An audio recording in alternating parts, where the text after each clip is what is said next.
Book. Here we go. I'm about to unleash about LeBron James and Michael Jordan and that now defunct argument rendered null and void by what we've just quote unquote witnessed in LeBron's house for a second straight game. That's 3-4, two stinkers for LeBron James over and out of Cleveland. But before I get unwound here, quick cameo from our daughter Hazel, our little Maltese. She's actually a pretty big Maltese, bigger than we thought. Just a quick shot here of Hazel. She's been asleep. The game put her completely to sleep. Thank you. Thank you. Thank you. You're a very sweet girl. Thank you. Say hi to Facebook. Look. She just woke up. Cavs put her to sleep. That was an embarrassment. I know. Thank you. Here, Ernestine, my wife. Ernestine's also had enough of that quote-unquote game. So, I can't wait for a Monday's Undisputed. It's 9:30 to noon Eastern on Fox Sports 1.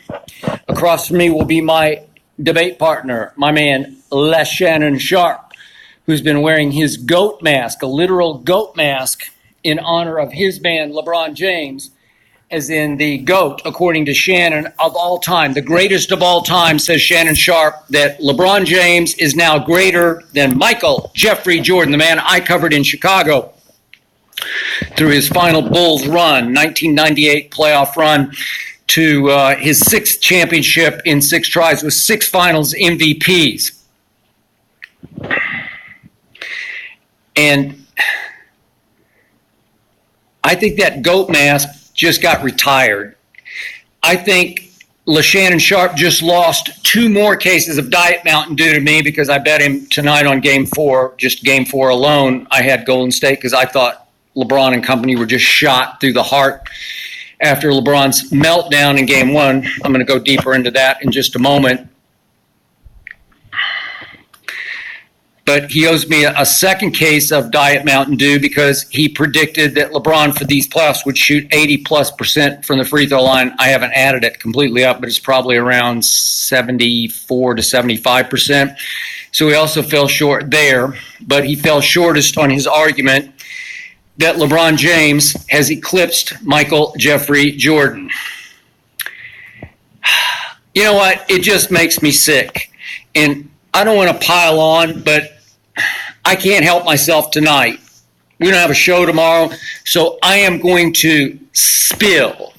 I'm going to regurgitate everything I've been harboring in the pit of my stomach over the last couple of months as LeBron James once again cakewalked through the Eastern Conference or the Leastern Conference to his 8th straight finals.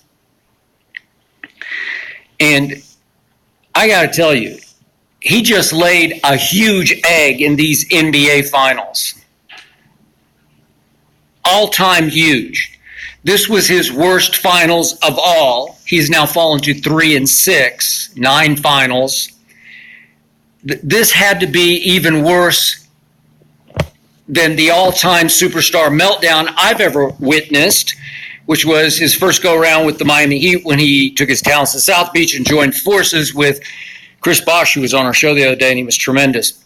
Love Chris Bosh. Used to have issues with him, have no issues now because he's just brilliant, eloquent, and LeBron was lucky to have him as a teammate. And obviously the great Dwayne Wade, who taught LeBron how to win, helped him win. And just a quick aside, as I said on Undisputed 2 days ago, after Game 3, was it 3 days ago? I'm losing track of the days. But what I said after Game 3 was the quietest move at the trade deadline was the worst move that Cleveland made. They allowed Dwayne Wade to just go on about his business and go back home to Miami, and it cost them being competitive in this finals. Dwayne Wade would have saved LeBron in these finals, I believe. Dwayne Wade couldn't save LeBron in the 2011 finals when obviously they were up 2-1 with Game 4 at Dallas. LeBron, according to my friend Stephen A. Smith, went back to his hotel room and began making a list of names to whom he was going to say, I told you so, I told you so, I told you so, because he thought he was about to win his first NBA championship. And you know the rest of the story. Meltdown, meltdown, meltdown, meltdown. Chosen one, as LeBron deemed himself coming out of high school with the tattoo across his back, became the frozen one in the 2011 finals. I've just never seen anything. He just froze up, closed down, shut down, and his team collapsed around him. And they lost in 6 games. I thought my man Jason Terry should have been the MVP of that finals. Dirk was. Congratulations, Dirk. And, of course, LeBron did bounce back in the next finals against the baby thunder of Kevin Durant, Russell Westbrook, and James Harden. And he broke through after they lost game 1 with a big non-foul call at the end of game 2. Then he got fouled, to his credit, went down and made the 2 free throws, which has been his nemesis, late game free throw shooting, especially in big games. And they went home and went boom, boom, boom, and that was that. But they got huge games from Mario Chalmers, Mike Miller. They had a huge game in game 2 from Shane Battier. So it does take weird help sometimes. I thought LeBron had enough help to get this to 7 games in this series. I picked Golden State in 7. My partner, LeShannon, picked LeBron in 7 games. I'll give a quick shout out to our man, Rob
get the focus off the last play, because LeBron knew in his heart of hearts he should have shot the shot. You have to shoot the shot.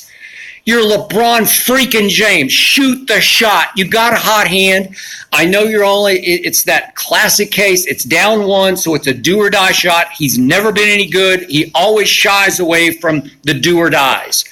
The two that he made were safety net shots where you're tied. You can go to overtime. It's no big deal if you miss. He's missed dozens of those in his career.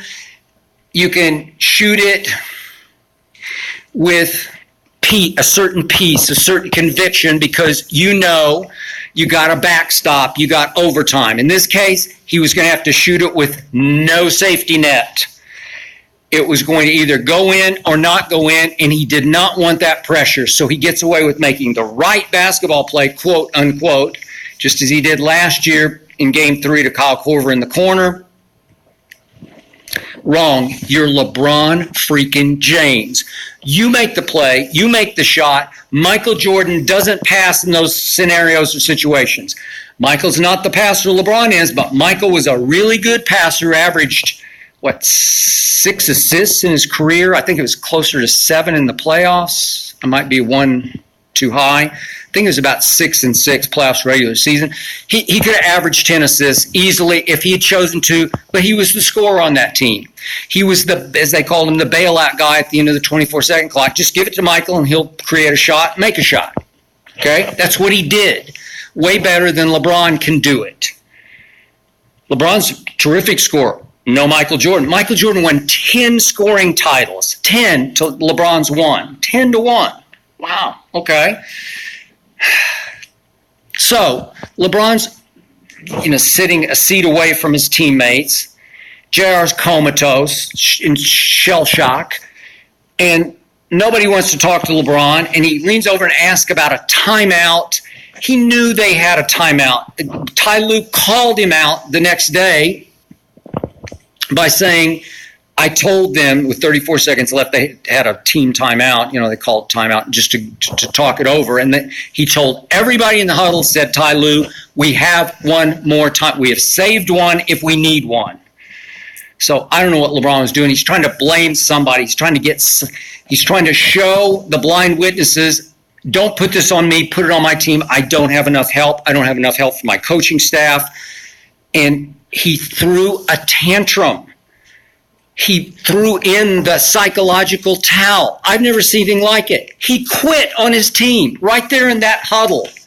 We got to see the extended video 2 days later, and it's ball game, series over, because that team, it's going to go as LeBron goes. There's a lot of talent on that team, but they just wait to see what the diva's going to do. The drama king.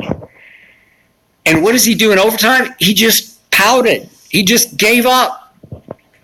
He quit shooting. He went 2 minutes and 26 seconds of the overtime at Oakland. Remember, it's 0-0. What does Jordan do? What does Magic do? What does Bird do? Name somebody. Bill Russell. What do? They rally the troops. We got them. If I told LeBron before the game, you can have overtime tonight here at Oracle. Yeah, take it. Game 1, what were they? 12.5-point underdogs? Overtime, it means you get to start 0-0, play 5 minutes. For the series, if you win that game, the Golden State's fighting uphill all the way. Golden State was in huge trouble against the Rockets. They were getting bullied. They were getting blasted physically out of their offense, pushed around. If Chris Paul doesn't go down, I'm pretty sure Houston wins. I don't know that for a fact because nobody will ever know that. But in my heart of hearts, I think Chris Paul would have gotten them home the way he was playing. He was taking it up a level that I'd never seen him play at. And that team was physically superior to Golden State. Football physically superior. My God, P.J. Tucker, Ariza, and Chris Paul while he was healthy. Capella. They were doing a physical number on Golden State. Golden State's a finesse team. Golden State was getting their butts kicked on the boards by Cleveland. Cleveland won the backboards for the series by 60. They're plus 16 in the 4 games on the backboards. What does that tell you? They're the more physical team. Obviously, they lost the 4 games from 3 and from the free throw line. Well, that happens. So here we are in game 1. LeBron doesn't shoot for the first 2:26 of overtime. 2:26, and they're down 7. And it's game over. And then he took 4 more half-hearted shots and missed all 4. He went 0 for 4 in overtime. You want to talk about the all-time stinker? That's it. That's it. And here's the capper. He had scored 51 points. He made 2 free throws in overtime. So let's do it this way. He scored 49 points in regulation. 49. So he went from having maybe his greatest game ever to his ugliest finish ever. He didn't take the shot, tried to blame everything on JR, which was the all-time mental blunder. But again, didn't cost the game, just cost them a chance to win the game. And then he melts down in the sideline huddle. Just completely melts down. He won't talk. He won't put his hand in. It's just the all-time shameful embarrassment. It's the all-time bad look for a superstar. That's where you're disqualified from the Michael Jordan discussion. You're over and you're out. You're null and you're void. Right then and there, you're done in my book. I just can't take it. Again, I've taken such a beating, and I don't care. It doesn't bother me. One thing I do have is thick skin. But I've taken such a beating. I'm a LeBron hater. No, I'm just a truth teller. I'm just telling you what the guy isn't. He's supremely gifted. He's the best passer in basketball. He's the biggest, baddest freight train I have ever seen powering to the basket. But leader? No. Big shot taker and maker? No. Did he come alive here late in his career this year? He made some bigger ones. I'll give him that. But through his career? No. Winner? No. Eastern Conference? Yes. Great front-running cakewalker in the East? Yep, I give you that. Very smart to stay East.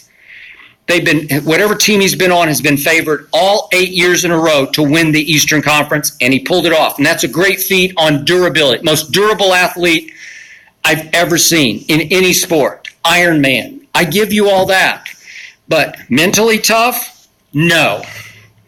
Michael Jordan was the mentally toughest athlete I was ever around in any sport. And I've been doing this for a long time in a lot of sports. Number 1 on my list, Michael Jordan. Ali was up there too. But in team sports, Michael Jeffrey Jordan. Mentally toughest, big shot, big play maker ever. LeBron James, often the mentally weakest superstar I've ever witnessed, quote unquote. Like him, think he's a good guy. Seems to be a good father, husband. I don't know because I'm not close to that, so I don't want to put myself out on that limb. But seems to be. Carries himself well. It seems like he's a good role model. But Michael Jordan? Are you kidding me? Seriously. Michael Jordan, let's just boil it down to this. Michael Jordan was a basketball assassin. I know him. A lot of times, not a good guy. I don't care. We're gauging him as a basketball dominator, assassin, basketball killer, rip your heart out, rip your throat out. Didn't care what anybody said about him.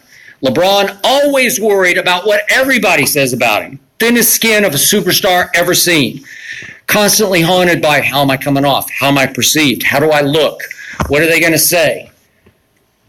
Mentally weakest in big moments I've ever seen of a man that talented. That's a meltdown that cost your team whatever semblance of a chance you had in the finals in game 1.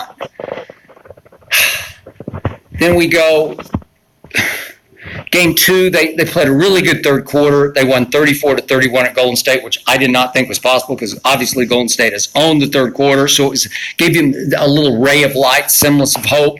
So you come home and we're all thinking the world thought LeBron would win game 3. It's LeBron at home. You're good enough.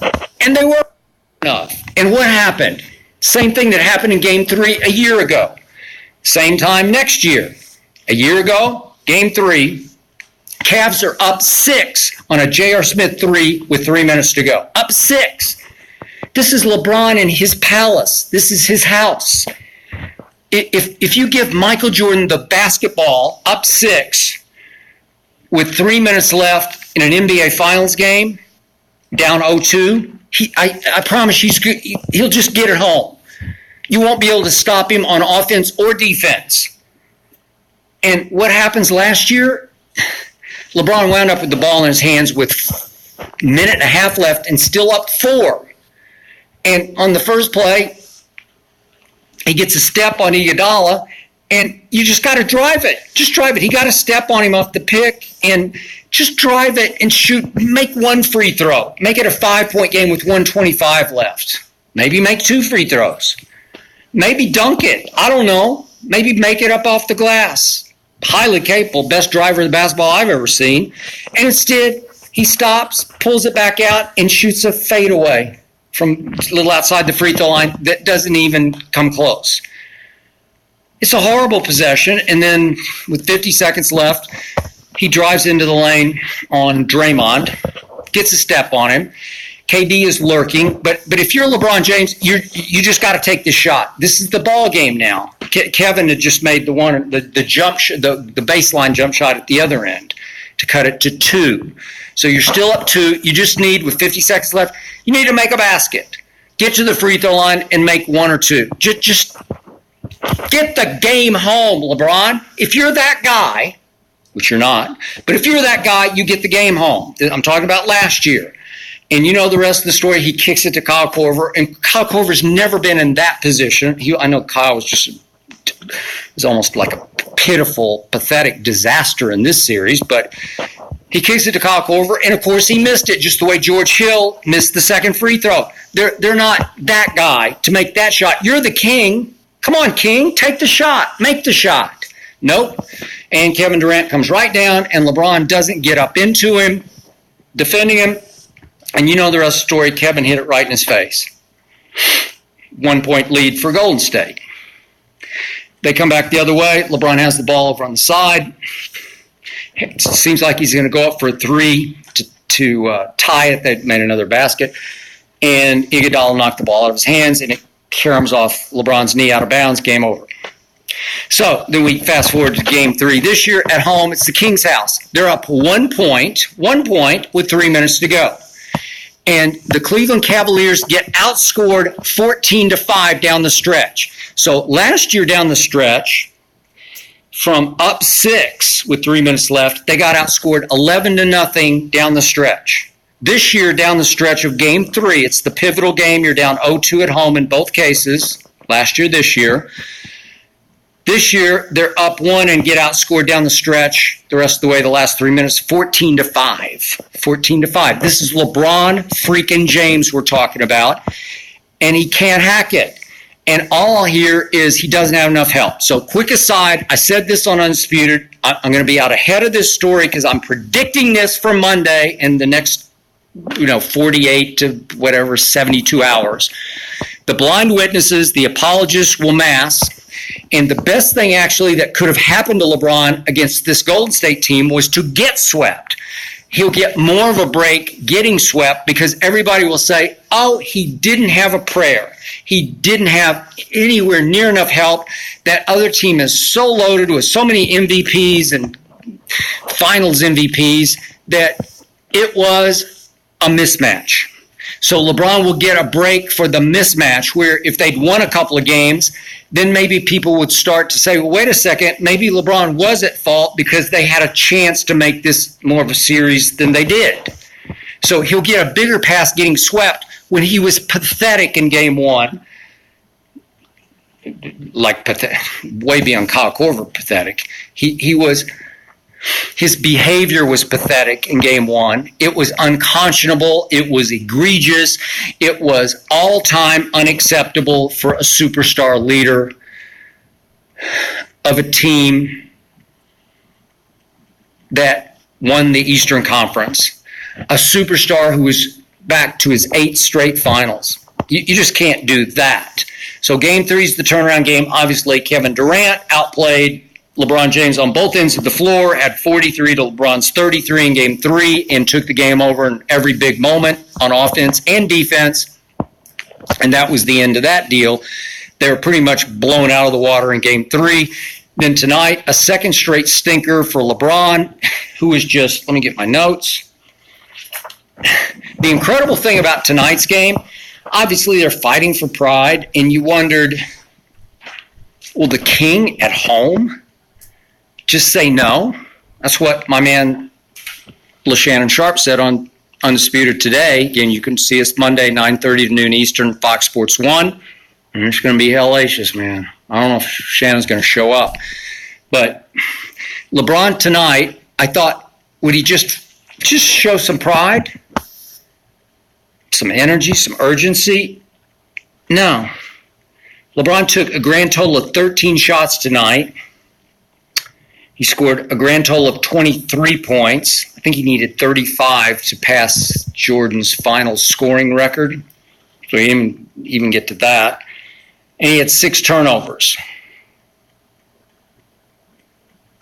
LeBron James, from the get-go tonight, was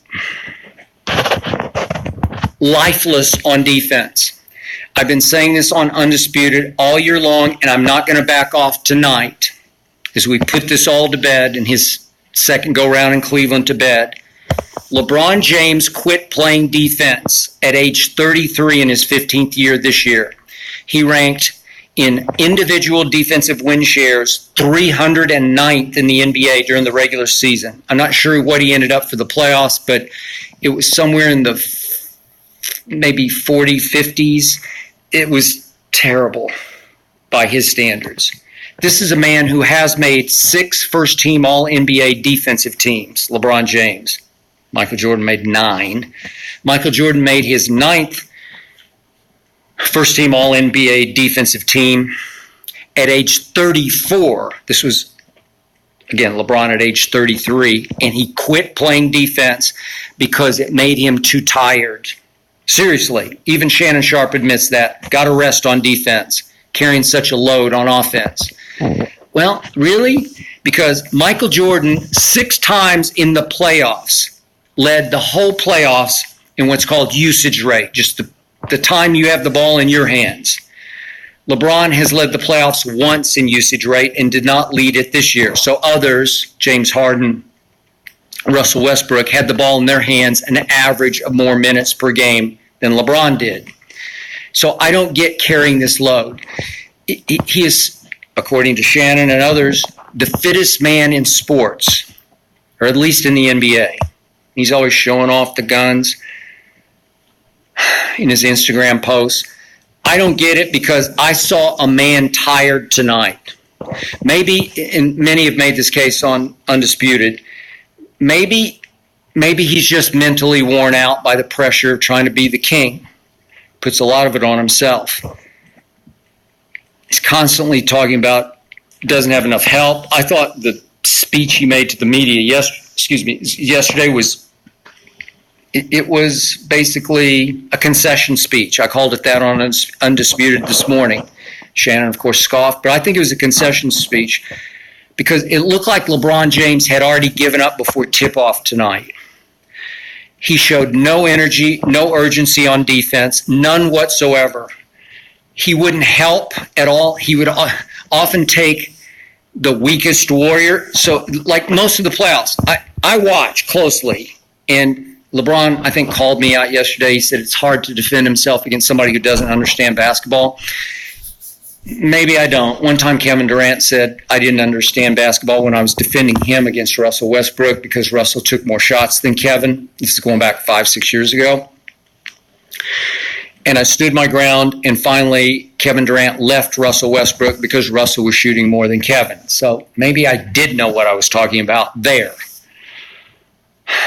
I've only been covering the National Basketball Association since the 1970s when I'm speaking to you from Los Angeles. It was soon after I left Vanderbilt University, and I was working for the Los Angeles Times, and I was covering the Lakers pre-Magic Johnson. Just Kareem was here. So, I don't know. I know a little bit about basketball, and I know LeBron James didn't play any defense this year. And tonight was an eyesore on defense because he played that one-man zone where he just kind of hangs around the lane because he's got Draymond who won't shoot threes, or Jordan Bell, or somebody little, lesser consequence. And then all of a sudden Golden State would run their three-man weave at the top, and they'd be cutting left and cutting right and cutting back picks, and somebody would get free, and LeBron wouldn't help anybody. There was no help defender at all from LeBron, who's supposed to be the one-man zone in the lane. I don't know, just hard for me to watch. He's better than that. He's greater than that. And on offense, he was sluggish at best. And it started right off from the get-go. Kevin Durant had him right after tip-off, and LeBron's first shot was a drive. He attempted to drive on Kevin Durant, who just made him eat it, blocked it, clean as a whistle. And after that, LeBron was just sluggish. He went up again with 23 points. What was this? He had seven rebounds, 8 assists, but the 6 turnovers. But took only 13 shots, which showed you he just wasn't into it tonight. So that's 2 straight home stinkers. And in the first half, I tweeted this at halftime, he just looked tired, mentally worn out, physically worn out. I don't know. Michael Jordan didn't get tired. I know we had a little mini teapot controversy this week. I don't read the blogs, but my wife Ernestine said, hey, somebody found your column, or you can get it off LexisNexis, easy to get. Column I wrote after Game 5 of the 1998 Finals when I was the lead columnist for the Chicago Tribune. And in it, I think I have it here somewhere, but it's not handy. Anyway, the point was, in the opening paragraph, I referred to, I don't have it right in front of me, but I'm paraphrasing a little bit, but this is the night that Michael Jordan proved to be mortal. He stunk up the end of the game, and I blasted him in this column. This was the night I said that Michael Jordan got tired. It's just a sarcastic reference because he never got tired, and nobody said he got tired. It was just a throwaway line and a deadline. I had 20 minutes to write that column, and I would encourage you to go find it because there's no other reference. There are 22 more paragraphs in that column. No other reference to getting tired, no quotes about it. Nobody brought it up. It's a sarcastic line. I'm being sarcastic because the only thing I was criticized for in Chicago was being too big of a Jordan defender, if you can believe that.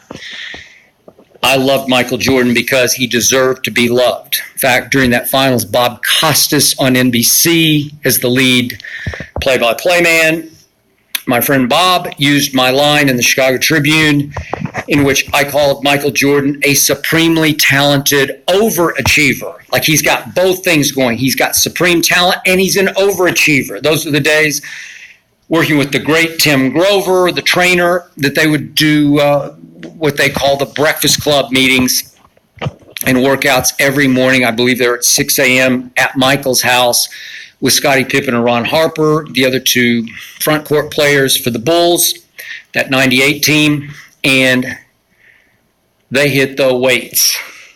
And they did everything Tim Grover asked them to do at a supremely high overachieving level.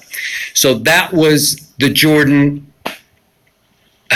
who I thought was going to end it that night in Game 5 because they were up 3-1 with one more game in Michael's house, the house that Michael built, the United Center in Chicago. And I thought there was no way he was going to allow them to have to fly back to Utah for then, it was a 2-3-2 format, games 6 and 7. And I was dumbfounded and shell-shocked, as was the rest of Bulls Nation in Chicago, Illinois, to watch Michael fail down the stretch. He played the whole fourth quarter. He did not get tired. Again, it was a sarcastic line because I was saying, wait a minute, maybe he is human. Because that was the first human game I'd ever watched Michael Jordan play. And he did take a last shot, which was virtually impossible. He had to run to the sideline to catch the inbounds pass and catch it and fall away from the basket. He's 30 some feet away, 35 feet maybe, and shoot a fall away from out of bounds, which, as I said in the column, drew nothing but irony, not iron, because the guy best known for making last-second shots missed everything.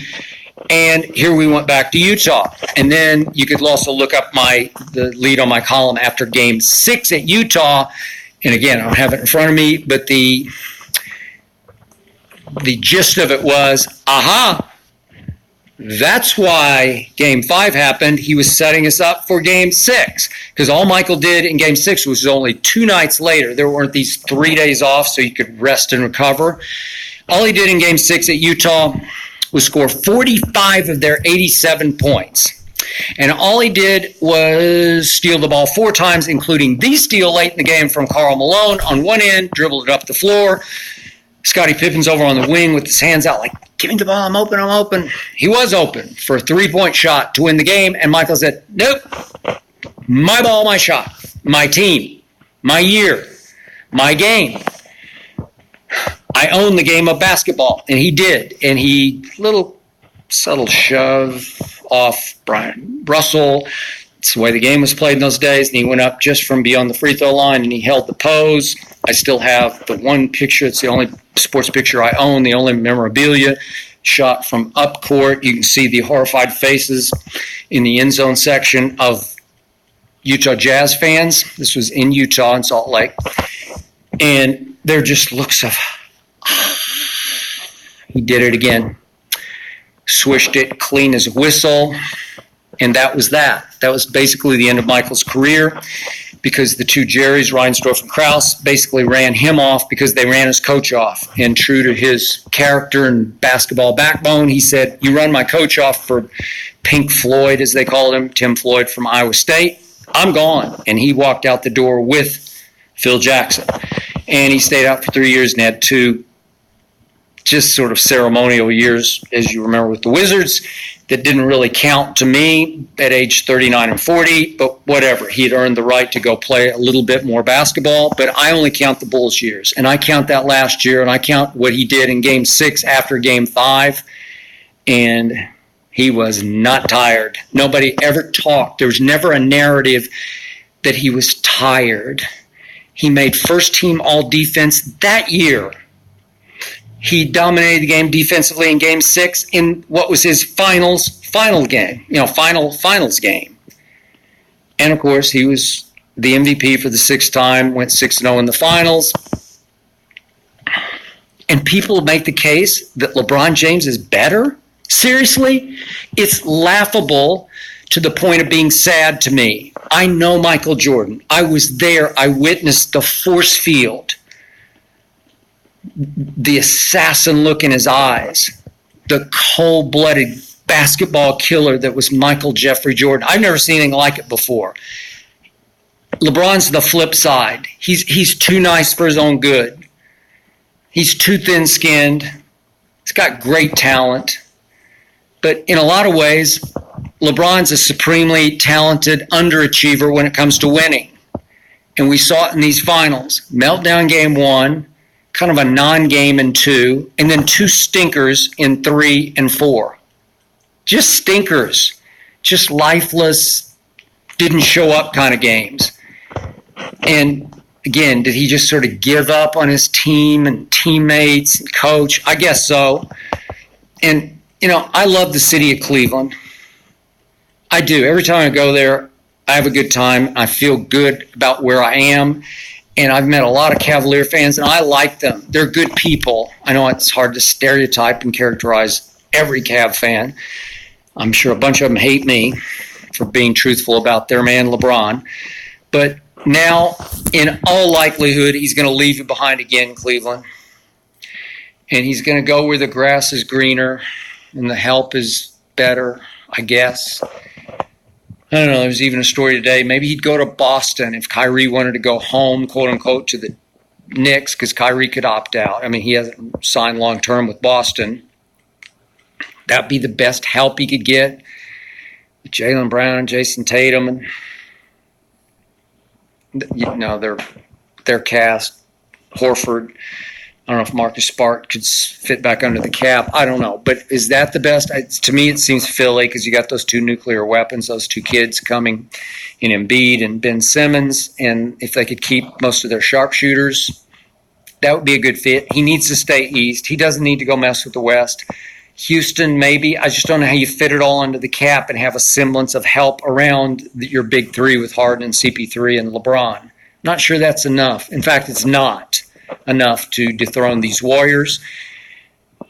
LeBron could just sort of semi-retire and come here to Los Angeles. He owns, I read, 2 houses in Brentwood, which is about a mile that direction toward the ocean. I'm in Century City. He would be in Brentwood, very exclusive.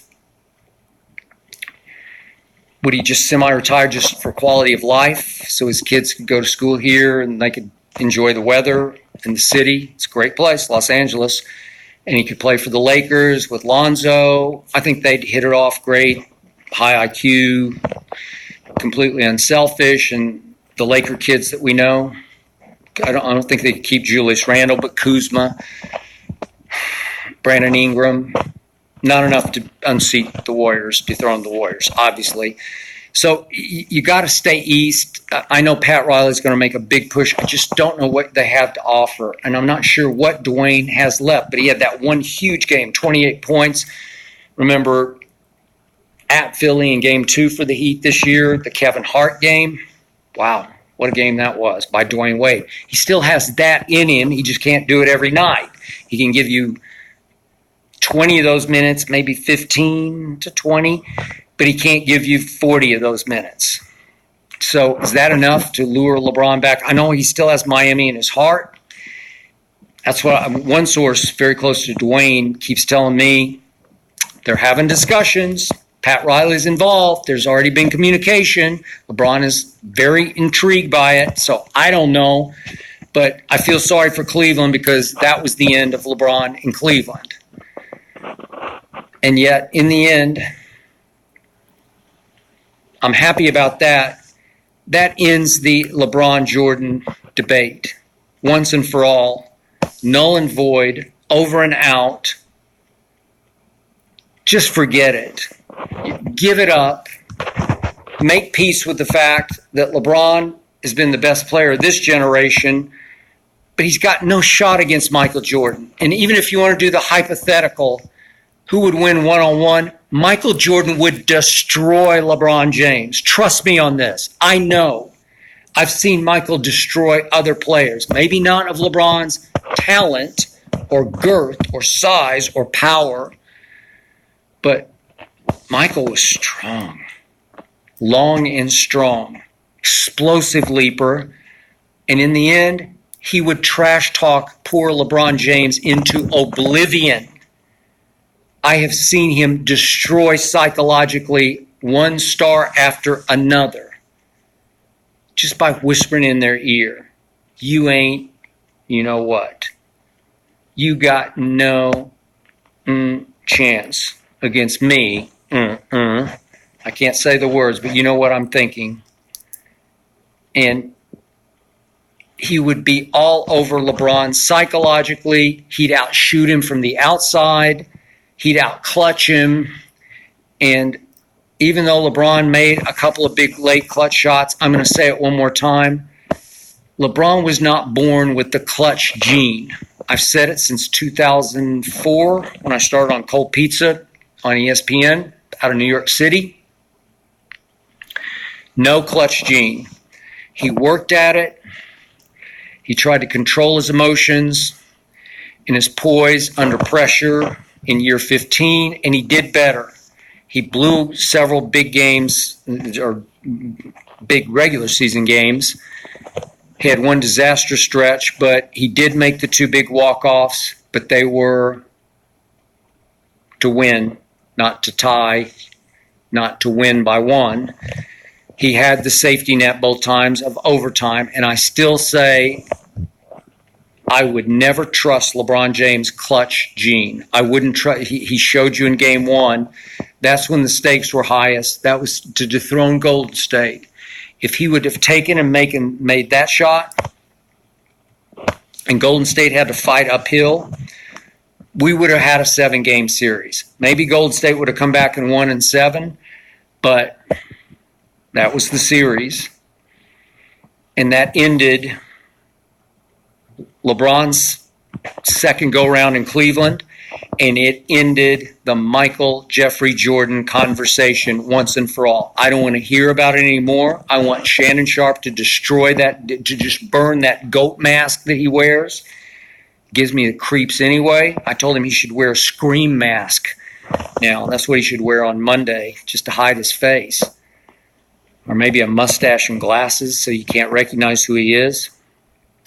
So, Shannon, you owe me 11 cases of Diet Mountain Dew now, and you owe me an apology for all those hours I've had to sit across from you at the debate desk on Undisputed, listening to you make your lame, pathetic, wrong-headed case that your man LeBron is better than MJ. It's over and out. That was the worst finals LeBron has ever played, even somehow eclipsing 2011. I feel sorry for you blind witnesses tonight, and I feel sorry for Shannon Sharpe on Monday morning on Undisputed. I'm not going to back off. I backed off after Game 3, the day after Game 3. What was it, Thursday? I felt sorry for him, and I told after his opening salvo in which he just did his no mas mea culpa, I got nothing. I turned to Joy Taylor, and by the way, congratulations to Joy. She's moving over to Colin Cowherd's show across the floor from us as it follows Undisputed, and we will have Jenny Taft in. I'm looking forward to that. Also, it's a win-win, but I turned to Joy after Shannon's opening remarks after Game 3, and I said, I feel sorry for him. I don't now. I'm sorry. He lost all his bets, all his wings to Rob Parker, all his Diet Dew to me, and I'm going to pile on Monday. I'm sorry. I've taken my fair share of abuse, and I'm going to unleash on Monday on Undisputed. I'm going to throw some haymakers, and I'm going to end this LeBron-Michael discussion once and for all on live television between 9:30 and noon Eastern on Fox Sports 1. I will see you then, Facebook. Thanks for watching. Thanks for listening. And congratulations, by the way, to the Golden State Warriors. And I haven't heard who got named MVP because I was distracted here. I hope it was Kevin Durant. He earned it again with just the Game 3 performance. I know he had a kind of a quieter triple-double tonight, but he also had 3 blocks tonight. I know Steph bounced back with a huge game, made 7 threes tonight. That'll work. But Kevin made all the shots in the game of games, Game 3. That's when it could have been still a semblance of a series if LeBron had managed to pull that off with that 1-point lead with 3 minutes to go. And Kevin Durant said, no, not in LeBron's house.